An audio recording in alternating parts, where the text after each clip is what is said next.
In this video, we're going to take a look at the Doctrine options in Command. One thing worth noting about all Doctrine options is they can be set all the way down from the unit level up through the entire side level. There's a bunch of different ways to get to the Doctrine options panel. First, if we wish to select the unit and set the Doctrine settings for that particular unit, we actually have a miniature version of the Doctrine page located over here on the right. Changing one of the settings is simply a matter of coming over to it, clicking on it, and then changing it. If we wish to see a pop-up window with the Doctrine settings for the particular unit, we can go ahead and click on the Doctrine window, or alternatively, you can also press Control F9, which will bring the page up directly. Keep in mind that Units Doctrine can be overwritten by Side Doctrine. To access the Side Doctrine, you simply make your way up to the top, and you can go ahead and see that there is an option under Game for your different Side Doctrine, MCON, and WRA. Alternatively, you can also press Control-Shift-F9. Keep in mind, any changes to this page will automatically overwrite everything below it should these pressures below it be pressed. So for example, if I wanted to turn on radars for my entire team, I can come down here and click on Radar Active, which will go ahead and activate radar on everyone, regardless of the different missions that they have. You have to be careful with that because that can have a major impact on it. And we give the ability to go ahead and, like I said, overwrite it by a simple press of a button. So as far as the Doctrine options goes, the first one at the top simply allows the use of nuclear weapons. Should this be granted, this particular side has the ability to use any nuclear weapons at its disposal. Note also next to each one of the different Doctrine settings is you have the ability to have this little checkbox. During the scenario editor missions, that checkbox simply says whether or not this is a user editable value. In this particular case, once we've set this, the user who's playing the scenario outside of the mission editor can no longer change it. Underneath our particular nuclear strategic weapons option here is our rules of engagement selections. We have a wide variety of different types of engagements. In this particular case, we notice that we have 3 unknown targets that are flying in this particular area. As of right now, our rules of engagement can be defined as free, in which case you're allowed to attack any target that is not friendly, tight, in which case you're going to attack only targets that are hostile, or hold, which simply says do not fire unless in self-defense. The downside, of course, is always going to be dictated on the particular scenario that you're going to be playing. In this particular case, I'm going to go ahead and say tight. Note that rules of engagement are split between air, surface, subsurface, and land. So what we have here is an SA-21A. This is an S-400 Triumph, and it has identified 3 different aircraft in the area. Its current Doctrine settings say to only engage targets that are marked as hostile. So what I'm going to do is I'm going to go ahead and select one of these targets and go ahead and mark it as hostile. Now notice this particular unit will automatically go ahead and target that one, even though it will ignore the other 2 as well. It's already starting to identify it. It's getting a pretty good idea. They're working out their fire control solutions right now. If I wanted to speed up the process, of course, I could come over here, flip on its own active radar, which will give it a much more precise view of what it's actually looking at. So if I were to go ahead and do a manual attack, you'll also notice that whenever we do anything like this, it will remind you of what the weapon control status is on this particular page. So I'm going to go ahead and unpause there, and the weapons are going to go ahead and finish up their targeting cycle, and then they're going to go ahead and launch.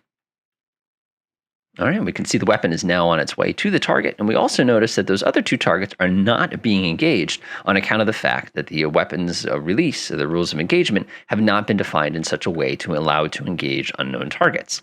So in this case, if we wanted to, we could go ahead and actually change its doctrine, either from the global perspective or the local unit. In this case, let's go ahead and change it on the unit side. We'll say that it can go ahead and attack any non-friendly targets. Now that that order has been given, this system immediately starts engaging every single target it sees, even though these have not necessarily been marked as hostile targets. Unfortunately for us, several of those targets were not supposed to be intended for targeting, which can cause issues. Keep in mind, communication disruption can have a massive impact on how difficult of these Doctrine settings can be as far as rules of engagement goes. In this particular case, we still don't know what this target is. If it gets close enough to be identified by camera, we'll be able to go ahead and move from that particular point. Okay, so as far as other Doctrine settings goes, we'll go ahead and take another look real quickly here. We also have the ability to ignore plotted course when attacking. What that simply means is if a unit is given an attack order in a course, you could run into a situation where the course does not overpass the particular target that you're attempting to engage. In this case, if I took my F-15 and ordered it as an automatic attack on this SA-3 site, the F-15 would not move from its course until it left its course and returned. This gives you the ability to activate very precise attacks from specific directions should you need. Now, if we go back up to Doctrine settings and we disable this, what will happen now is this aircraft, when I give it the automatic order to attack, will leave its plotted course and automatically proceed directly towards the target to get close enough to go ahead and directly employ its weapons. So in this case, it's dropped its weapons and it's moved on to another target as well. Might as well finish the job over here. The next option we have is engage ambiguous targets. This simply says how accurate of a target fix do you need in order to engage it. Particular weapons, such as torpedoes, don't need the most precise targets for engagement. You have three options here. Ignore, which means only attack targets that you're completely confident at. Optimistic, meaning attacking targets that you're fairly confident about. And pessimistic, meaning you have to be fairly confident about it, but not necessarily as aggressive as this one here. Below this, you have the ability to define engaging targets of opportunity. This simply means engaging all targets along a particular flight vector, even though that might not be the assigned target. For example, if I had this F-15 fly over the top of these and have engaged mission-specific contacts off, in this case, yes, engage any contacts, it would have actually deployed its weapon even though I did not tell it to do so. It simply took that opportunity shot and went ahead and used it directly. The next option we have is a mission control. Note that ignore MCON under attack can create some interesting situations where basically a unit is attacked. If this option is selected, no matter what, they'll begin engaging, turning on the fire control radars, lasers, offensive ECM, everything. If this is disabled, none of that will happen when they're attacked. In this particular case, we have our little surface action group kind of cruising along the shore here, when all of a sudden a very, very large group of weapons is immediately spotted by a lookout. And now that this is done, all the defensive units will instantaneously turn on all their fire control systems so they can start intercepting incoming weapons. Notice if we were to go back and go to our doctrine settings and disable this, now the ships would not automatically equip all their critical weapons in order for the purposes of defending themselves unless that particular shot is something that can be done in such a way that can be done completely locally here. Keep in mind all these now are basically going to come flying in, doing any damage they can, minus the things that can be used under local control. Our next doctrine setting we're going to take a look at is going to be all the miscellaneous options, such as whether our torpedoes should use their kinematic range, which is basically going to be their longest range possible.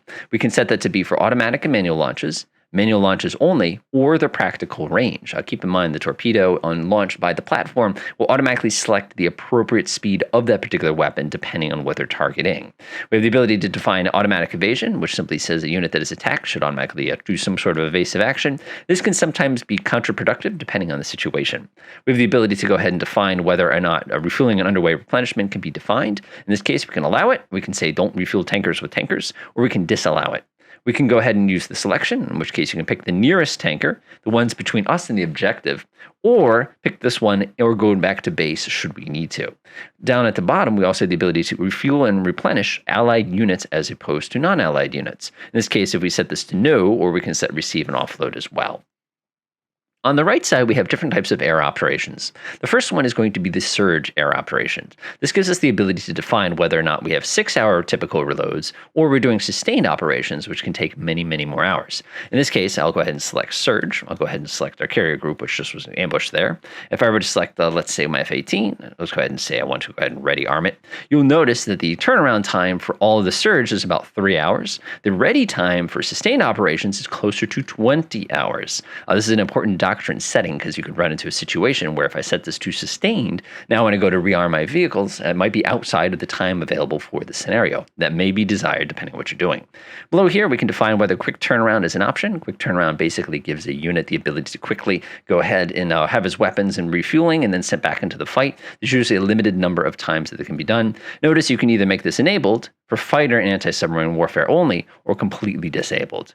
Below here, you have the ability to define fuel states, such as we want to go ahead and return to base on bingo, joker, and all different variations of joker as well. Below this, we have the ability to fuel state RTB. This is a powerful option which gives us the ability to cause units to leave their group and return to base if they hit the bingo fuel, or when the first unit, or when the last unit, which is extremely dangerous because if the last unit runs out of fuel, all the other units are probably in a critical fuel state. You can also tell them not to return to base when the fuel state is reached as well, another dangerous option. Under weapon state, we have the ability to define all sorts of different options, such as Winchester saying, after we've used all of our mission weapons, disengage, or use our guns. Shotguns, use all of our weapons for particular techniques, and then return, or different variations of shotgun as well.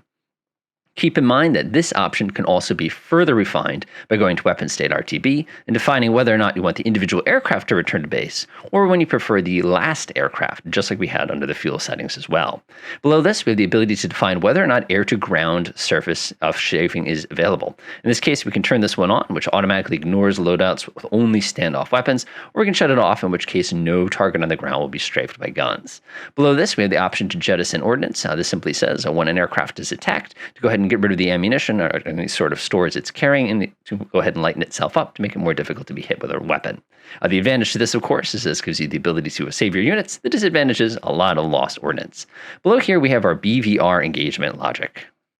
These options give us the ability to go ahead and select different types of behavior when BVR weapons are being employed. The first one is going to be following the missile straight in, where a unit will simply chase the missile that it fires. This is very valuable if you have to be able to close range very quickly with a target. The next one is to give the ability to crank. When a particular aircraft cranks, it's simply going to turn itself away while constantly keeping its radar locked on the particular target. Cranking and dragging is very useful for the purposes of firing any sort of semi-active radar missiles. It'll simply fire, crank initially, and then drag as soon as the missile itself goes active. And then drag simply says as soon as the weapon is launched to immediately turn yourself away from that. That has the downside that now that missile will not be getting any sort of updates. So to demonstrate the way this looks, we have each one of these aircraft basically equipped. They're exactly the same. And we'll go ahead and show you what each one of those looks like individually. So I'm going to go ahead and modify the doctrine of each one of these. And the first one, we'll go ahead and say follow missile straight in. Go ahead and order an attack. We'll grab this one right here. We'll go ahead and say, we'll go back to our doctrine page for this one separately. We're going to go ahead and say crank if possible. In this particular weapon, it will be able to crank. We'll select this one right here quickly. We'll go to doctrine. We'll go ahead and set this one to be crank and drag. And the last but not, don't forget to order an attack on this one as well. And then the final one will go ahead and order to go ahead and drag immediately, so you're able to see what's going to happen for each one. Keep in mind, if you have cooperative launched weapons, this can be a very, very valuable ally on your side. So go ahead and unpause. The different aircraft will go ahead and fire up their fire control radars and begin acquiring the target directly. One thing I want to confirm real quickly is to go ahead and make sure we ignore our course, which is good. We're going to go ahead and order up an attack. And each one of our aircraft are now getting into a good launching position, and they're going to begin firing right away.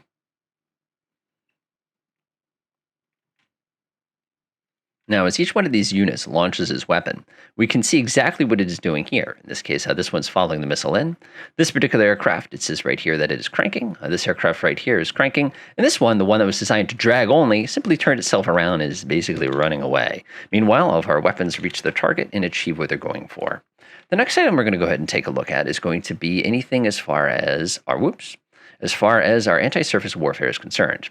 We have the ability to allow ships to use their SAMs in anti-surface warfare mode. We have the ability to maintain standoff to a target. This simply tells any unit involved to basically try to stay as far away as possible when engaging it. And of course, we have the ability to define special kinds of navigation. Our navigation basically is going to include the shortest route, which simply says get the ship there as fast as you can. The deep water navigation, which says prefer deep water. And littoral navigation, which simply says prefer water that is a little bit more shallow. Below that, we have the anti-submarine warfare options. The first one is avoid contact. This gives us the ability to say, don't avoid contact with a submarine, to always avoid contact, or always unless you're being attacked. The next option we have the ability is to define when the dive for when threat is detected. We can assign it so that there's ESM detection, when the periscope surface capable radar detection, when there are ships within 20 or aircraft within 30, or we can simply say no, in which case this particular ship will not dive, even from periscope depth in that case. Below that, we have the ability, if we're using any diesel-electric submarines, to define when the battery should be brought up basically to start snorkeling to recharge it with the diesel engines. Keep in mind, in the event that that unit is being engaged offensive or defensive, we can change the threshold when it returns to the surface to recharge aggressively. Below that, we have the ability to assign air-independent propulsion usage. We can design it so that it's used at all time until it is completely depleted, when they're being engaged, or simply disable that option completely for the particular submarines that are equipped with that capability.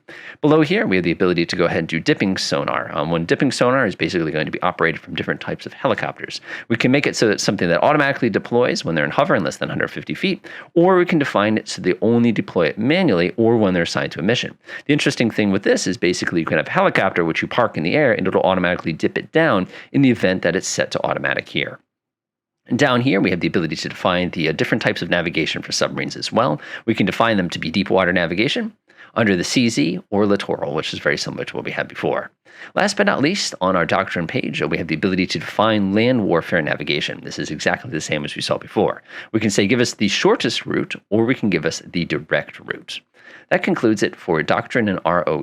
Keep in mind that these settings are all going to be done individually, and they can also be done in missions as well. In the event that we created a mission, I'll go ahead and create a fake one real fast. You can set the mission doctrine and the escort doctrine completely separate all the way down to the unit doctrine as well. So it's important that you study what you have for your individual pieces so that you can best make use of doctrine settings.